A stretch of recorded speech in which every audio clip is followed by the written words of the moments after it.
উনুনে কড়াই বসিয়ে দিয়েছি। কড়াই গরম হয়ে গেলে দিয়ে দিলাম এর মধ্যে সর্ষের তেল। সর্ষের তেল গরম হয়ে গেছে। এখন আমি দিয়ে দিলাম এর মধ্যে একটু হলুদ গুঁড়ো, সামান্য পরিমাণে হাফ চামচের মতো।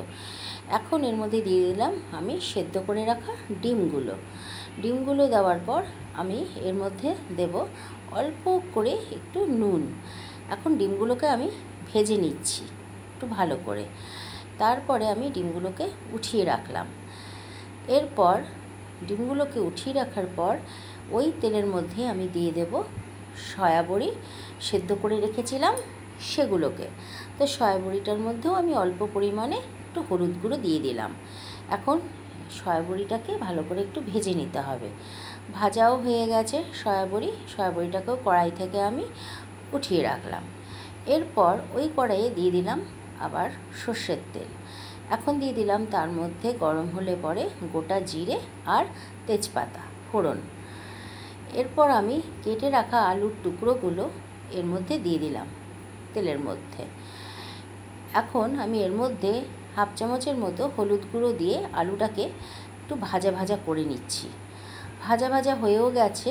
এখন আমি এর মধ্যে দিয়ে দেব মশলাগুলো বলতে আমি এপাশে পেঁয়াজ, আদা, রসুন বেটে রেখেছিলাম আর ওপাশে জিরে গুঁড়ো আর লঙ্কা গুঁড়ো রেখে দিয়েছি।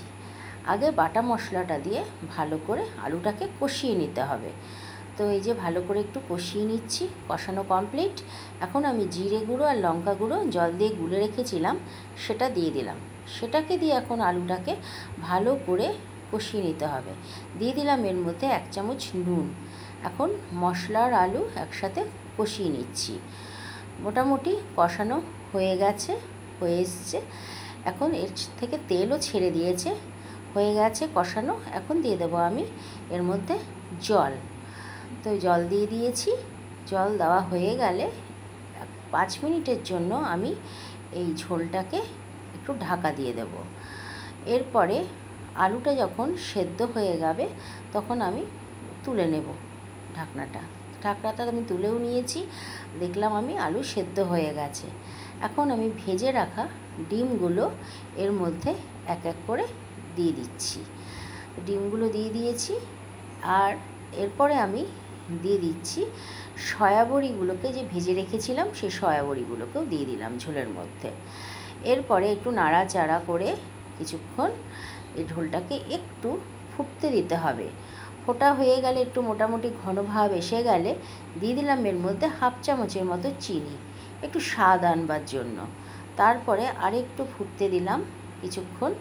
তারপরে যখন মোটামুটি ঘন হয়ে গেছে ঝোলটা একদমই, তখন বুঝে গেলাম রান্না আমার মোটামুটি কমপ্লিট হয়ে এসেছে শেষের দিকে।